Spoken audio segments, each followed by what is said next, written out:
जी बिल्कुल। सिंध के 14 ज़िलनि में पहिरें मरहले जी जेका बल्दियाती चूंड है वो चूंड मुहिम जेको आहे त सिलसिलो शुरू थी वियो आहे। यूनियन काउंसिल कंडराणी जेका गढ़ी हसन सां लॻंदड़ यूसी आहे, हिन यूसी में टोटल वोटनि जो तादाद जेको आहे त 7300 आहे। हिते जेके आहे त 2 उम्मीदवार मैदान ते लथल आहिनि, 2 पैनल मैदान ते लथल आहिनि। हिते पीपल्स पार्टी तरफ़ां चेयरमैन जो उम्मीदवार आहे राजा आफ्ताब फिरोज़ कंडराणी ऐं JUI जो उम्मीदवार आहे अब्दुल कयूम कंडराणी। उन विच में जेको आहे त सख़्तु मुक़ाबले जो इम्कान मौजूदु आहे। ऐं डिस्ट्रिक्ट काउंसिल ते जेको आहे त JUI जो लियाकत अली कंडराणी ऐं पाकिस्तान पीपल्स पार्टी जो नज़र मोहम्मद कंडराणी विच में बि चोटीअ जो मुक़ाबलो थींदो। हिन वक़्तु जेको तव्हां पस मंज़र में ॾिसो था, हीउ जेको आहे त अता मोहम्मद कंडराणी पोलिंग स्टेशन आहे ऐं हिन पोलिंग ते जेको वोटनि जो तादाद आहे उहो 1000 आहे। ऐं 8 बजे खां हिते जेको आहे त वोटिंग जे कास्टिंग जो अमल जेको आहे त शुरू थी वियो आहे।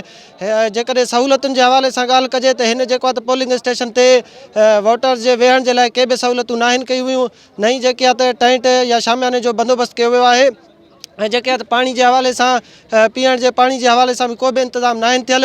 ऐं सिक्योरिटी हवाले सां जेकॾहिं ॻाल्हि कजे त हिते जेके आहे त हिकु सब इंस्पेक्टर ऐं जेको आहे त 3 पुलिस एहलकारनि जी ड्यूटी लॻाई वई आहे, जेके कंहिं बि वक़्तु जेकॾहिं को अणवणंदड़ वाक़ियो पेश अची सघे थो त उनखे रोकाइण जे लाइ सिक्योरिटी जे हवाले सां इहे इंतज़ाम थियल आहिनि। ऐं हाणे अॻिते हलूं था, ॿियनि यूसियुनि जी विज़िट कयूं था त उते छा सूरत हाल आहे। जी